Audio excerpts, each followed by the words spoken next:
दोस्तों green shade channel स्वागत करते हैं नए वीडियो के साथ। जी हाँ दोस्तों, ये नील आइलैंड यानी शहीद द्वीप का मार्केट है। आज के इस वीडियो में श्री चैतन्य वाला एक प्रेरणादायी कथा हम सुनाने जा रहे हैं। ये जुड़ा है 1969 के सेटलमेंट से लेके अब तक की कहानी। हम बाजार होते हुए सीतापुर जाएंगे और श्री चैतन्य वाला जी के परिवार से मिलेंगे और जानेंगे उन्हीं के जुबानी एक सच्ची कहानी।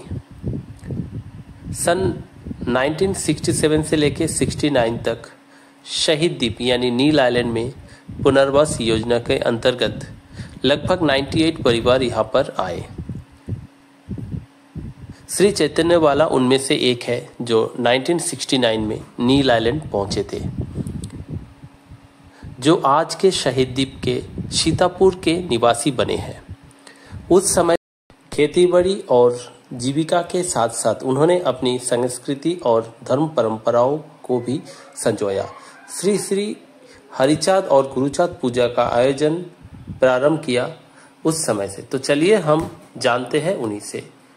ये उनका वही मंदिर है जहाँ प्रतिवर्ष मार्च अप्रैल के महीने में ये पूजा आयोजन किया जाता है और इसमें सारे भक्त जन यहाँ पर आते हैं, सारे गांव वाले जुड़ते हैं और इस पूजा को सफल बनाने में गांव वाले का अहम रोल रहते हैं। तो चलिए हम सीधे मिलते हैं श्री चैतन्य वाला जी और उनके धर्मपत्नी से।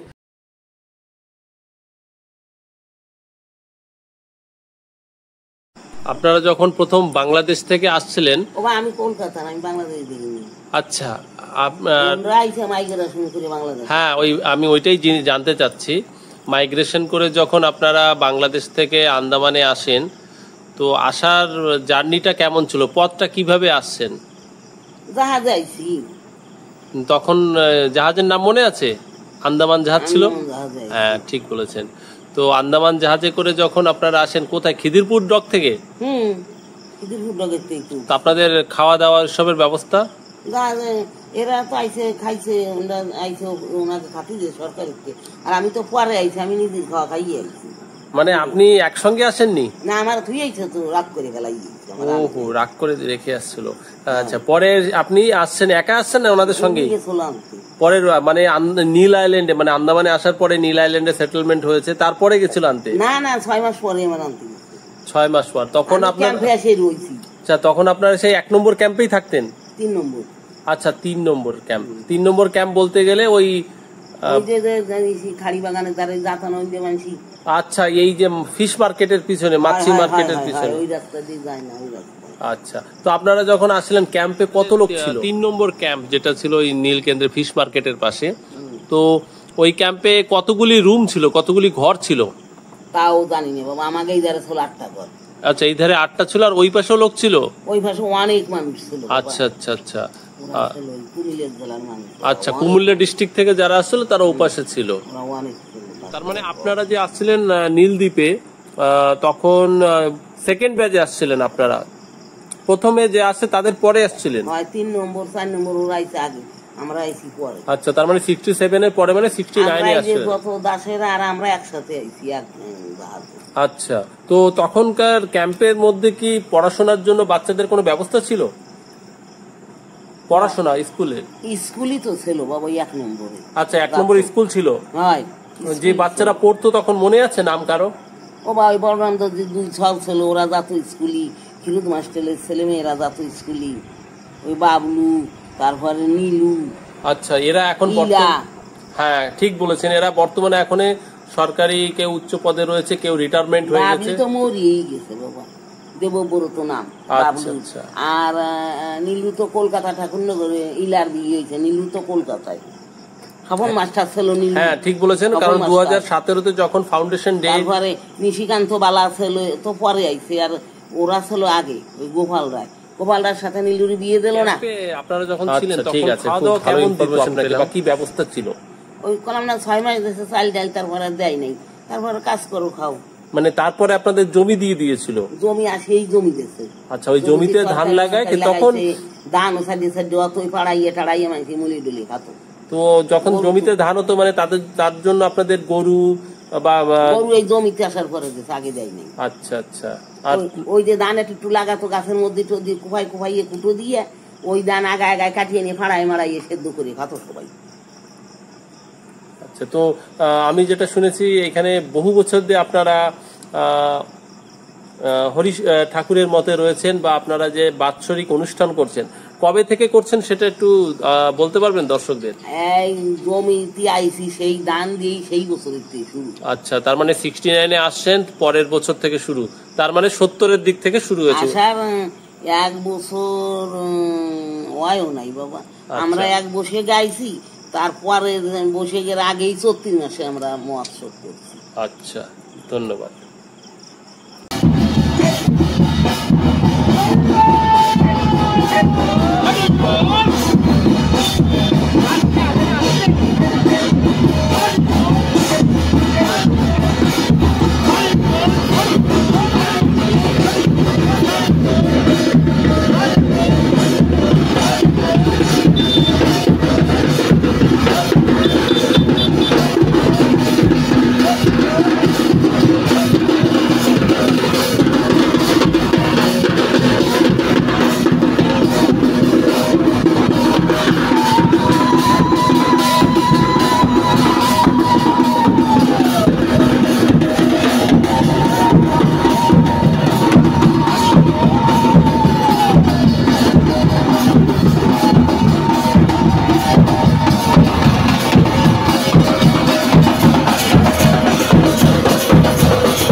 दोस्तों, ये वीडियो 2025 का है।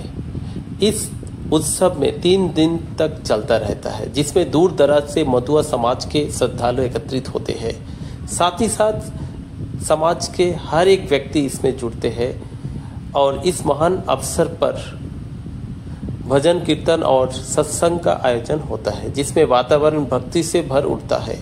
सभी भक्तजनों को, सभी श्रद्धालुओं को यहाँ अन्न और प्रसाद वितरण होता है।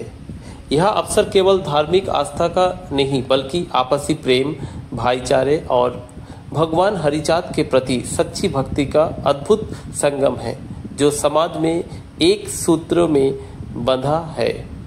दोस्तों, इसमें आप देख सकते हैं बच्चे, औरत, बूढ़े, हर कोई जुड़ा है और इस जो भक्ति उत्सव का आनंद में सब विलीन हो जाते हैं। दोस्तों, आपको बता दूं कि ये शुरू हुआ था 1970 से और 2025 तक चले आ रहे हैं। एक छोटी सी प्रतिमा लेके ये पूजा का आयोजन किया। अब यहाँ पर श्री श्री हरिचाँद का जो मूर्ति का स्थापना किया है। ये उत्सव में लगभग अंडमान निकोबार के कई आइलैंड्स है, जैसे हैवलॉक, लिटिल अंडमान, डिग्लीपुर, टोकापुर, रंगत और कई अन्य विदेशी भी इसमें शामिल होते हैं। তো আপনারা যখন আসছেন তখন ক্যাম্পে আপনাদের কি ধরনের খাদ্য খাবার দেওয়া হতো আর কতদিন অবধি দেওয়া হয়েছিল? 6 মাস তামাতি দিয়েছে। আচ্ছা, 6 মাস তামাতি খাবার দেওয়া হতো। চাল, আটা দিয়েছে। আচ্ছা, এগুলো আপনাদের রান্না করে খেতে হতো? হ্যাঁ, রান্দি বাড়ি খাইছে, যা যেটা জানতো ওরাই খাবার দিত। আচ্ছা, আর ক্যাম্পে এসে তো দিয়েছে চাল ডাল সবটা। একটা হাঁড়ি দেন, এখন থাও দিয়েছে, একটা আটা দিয়েছে, একটা মোয়াগ দিয়েছে, আমি এসে দিয়েছি। ক্যাম্পে যে সময় আপনারা ছিলেন, যে সময়টা, তখন অনেক বাচ্চারা ছিল নিশ্চয়ই, যেমন এই যে আপনার নাতি রয়েছে না, চঞ্চল, আচ্ছা, আর সঙ্গে এই যে রয়েছে চয়ন, ঠিক? তো তখন ক্যাম্পে নিশ্চয়ই এরকম ছোট বাচ্চারাও ছিল আপনাদের সঙ্গে, তখন তারা স্কুলে পড়তো কি? কোথায় স্কুল ছিল? আচ্ছা, বর্তমান যে সিনিয়র সেকেন্ডারি স্কুল ওইখানে। তো কয়েকজন বাচ্চার নাম কি আপনার মনে আছে ক্যাম্পে, যেহেতু অনেক পুরনো? বাবলু, এরা তো সঞ্জিত, রঞ্জিত, ওরা দুই ভাই, আর এই যে ইলা, বাবলু, তারপরে আচ্ছা, ওর মধ্যে হয়তো অনেকে এখানে নেই। স্বপন না তপন একটা আবার কলকাতায় ছিল। আচ্ছা, এদের মধ্যে কি সকলে এখনো আছে যোগাযোগ আপনাদের সঙ্গে, কারো বা কেউ? ও বা হ্যাঁ, ওকে সাথে দেখা হলে তো কথা কই। আর কেউ আছে যে গত হয়ে গেছে? হ্যাঁ, বাবু চলে গেছে। আচ্ছা আচ্ছা, আপনারা যখন এই আন্দামানে আসেন, নীলে আসেন, সেটেলমেন্টে যখন ক্যাম্পে থাকেন 3 নম্বর, তখন আপনাদের যে অফিসাররা ছিলেন ওনাদের কথা কি মনে আছে বা নামটা বলতে পারেন? আর কিভাবে আপনাদের সাহায্য করেছিলেন তখন? ওই তো চাল দিয়েছে, তারপরে ডাল দিল, কি কি দিয়েছে। আর ওই তখনকার অফিসার কে ছিল, যে অফিসার, সরকারি অফিসার, মনে আছে না? না, আমি অত করতে পারবো না, কিন্তু আমার ওইটুকি মনে আছে যে গার্গেল সাহেব ছিল, আর পরে চক্রবর্তী আইছিল, আর বিশ্বের বাবু কি নাম জানিয়ে টাইটেল। আচ্ছা, চক্রবর্তী বাবু ছিল, দে বাবু ছিল, আর গার্গেল সাহেবও ছিল। আমি এইগুলো যে তথ্যগুলি আমি বইতে পড়েছি, তো আপনার কাছ থেকে আজ শুনলাম, খুবই ভালো লাগলো এই কথাগুলি আমার জেনে।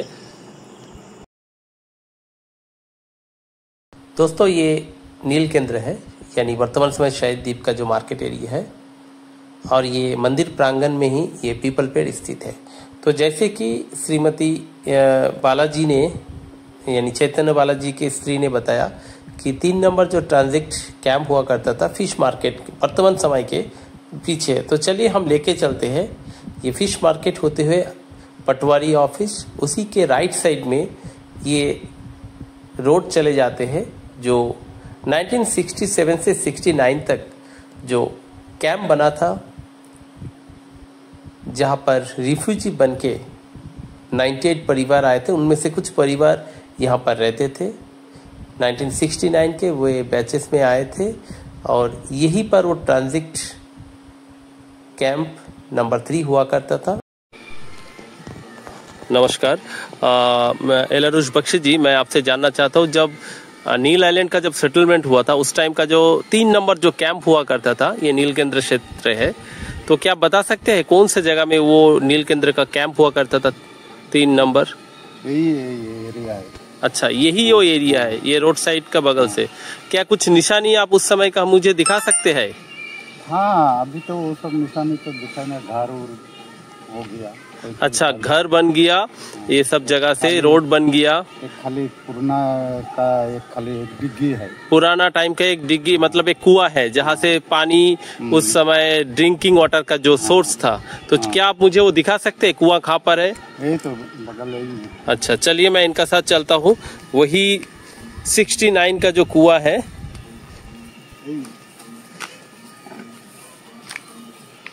अच्छा दोस्तों, आप देख सकते हैं ये वही कुआं है जहां 1969 से 67 से 69 तक जो सेटलमेंट हुआ, यही कुआं से पानी, सोर्स ऑफ ड्रिंकिंग वाटर हुआ करता था।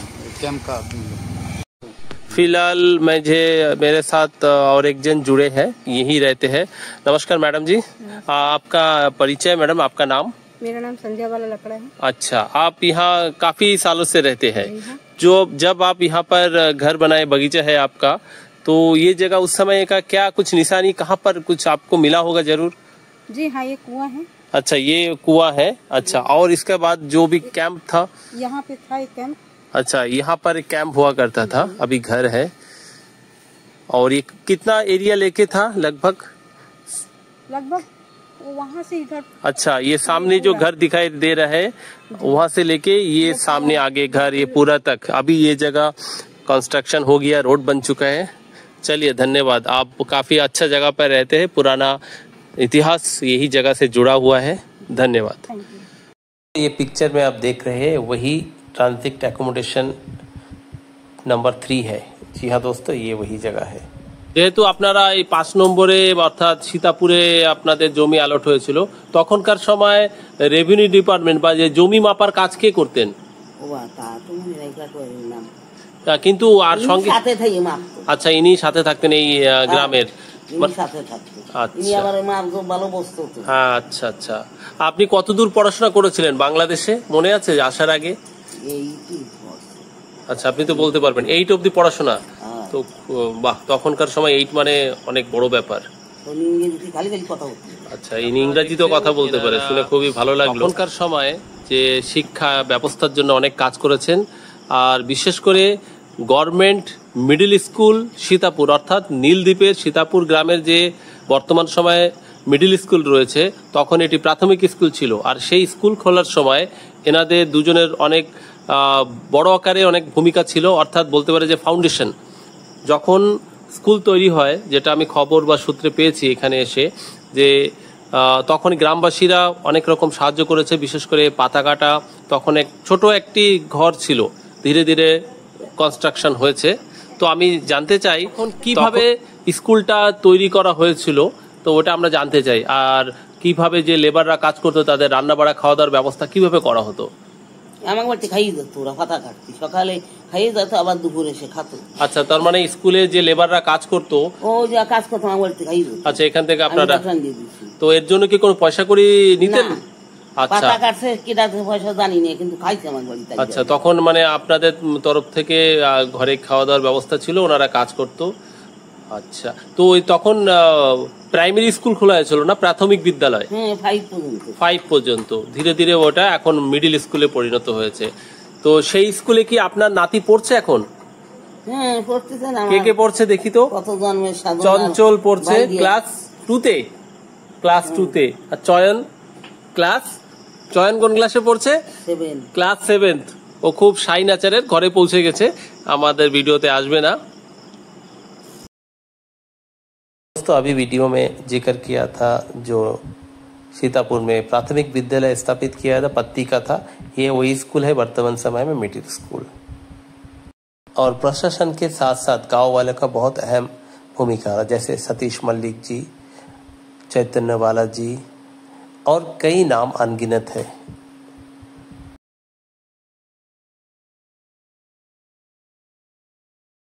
जैसे कि दोस्तों मैंने वीडियो के प्रारंभ में बताया कि यहाँ 3 दिनों तक भक्ति संगीत नृत्य चलता रहता है, साथ ही साथ भगवान का प्रसाद और अन्न मिलता रहता है, यानी अन्नदानम होता है। ये दोपहर 12 बजे तथा रात के 8 बजे से ये अन्नदानम होता है। यहाँ हर मतुआ, हर भक्त और हर एक व्यक्ति इसमें सच्चे मन से शामिल होते हैं। जैसे कि हम जानते हैं, सेवाएं में ही ईश्वर विराजमान है। यहाँ सब सेवा देते ही आपको नजर आ रहे हैं। ये रात्रि का भोजन के लिए बहुत सारे हर कोई यहाँ पर आते हैं। ईश्वर का जो संगीत होता है, जो नृत्य होता है, उसका आनंद लेते हैं और अंत में प्रसाद लेते हैं। उम्मीद है दोस्तों आपको यह वीडियो पसंद आए तो लाइक, शेयर और सब्सक्राइब जरूर करना। धन्यवाद।